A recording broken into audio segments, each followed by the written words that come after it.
On Wednesday, October 21, 2009, Caribbean Petroleum Corporation, or CAPECO, began a routine transfer of more than 10 million gallons of unleaded gasoline from a tanker vessel docked 2.5 miles from the facility.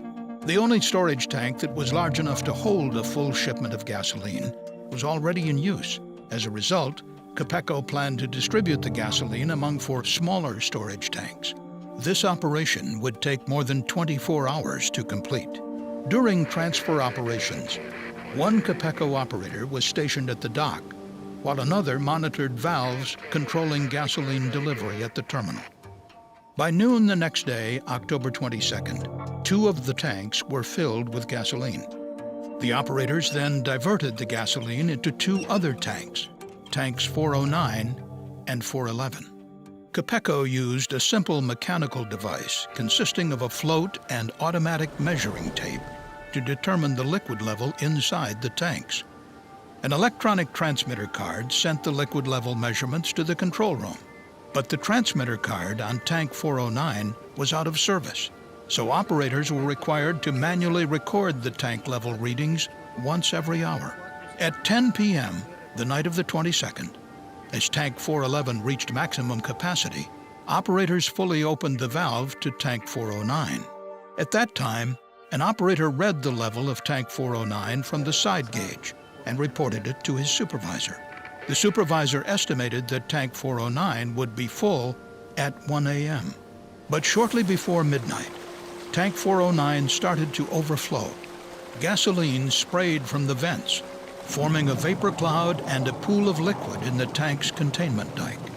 The CSB determined that a total of nearly 200,000 gallons of gasoline, the equivalent of 20 full tanker trucks, was released from the 6 vents on the tank. On a warm, windless night, the gasoline vapor cloud grew to cover an area of 107 acres. At midnight, the tank farm operator was ready to perform the hourly check of tank 409. But before reaching the tank, he noticed a strong odor of gasoline. He alerted the dock operator to shut off the flow of gasoline to the tank. The tank farm operator and another operator met the supervisor at the edge of the terminal. There they observed a white fog rising approximately 3 feet above the ground. The supervisor sent one operator to the security gate to stop anyone from entering the site. Then the supervisor and the tank farm operator drove to an elevated point away from the cloud to try to identify the source of the leak. Meanwhile, the pooled gasoline flowed through open valves in the containment dike toward the wastewater treatment area. There, the vapor reached electrical equipment, which ignited the cloud. A flash fire raced back toward the storage tanks. 7 seconds later, there was a massive explosion, registering 2.9 on the Richter scale. The time was 12:23, approximately 26 minutes after the overflow began. Soon, 17 of the facility's storage tanks were engulfed in flames.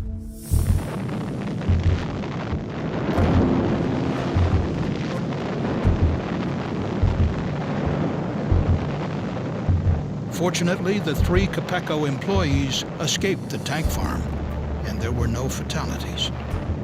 Flames from the explosion could be seen from as far as 8 miles away. The shock wave damaged approximately 300 nearby homes and businesses. Fires continued to burn for over 2 days.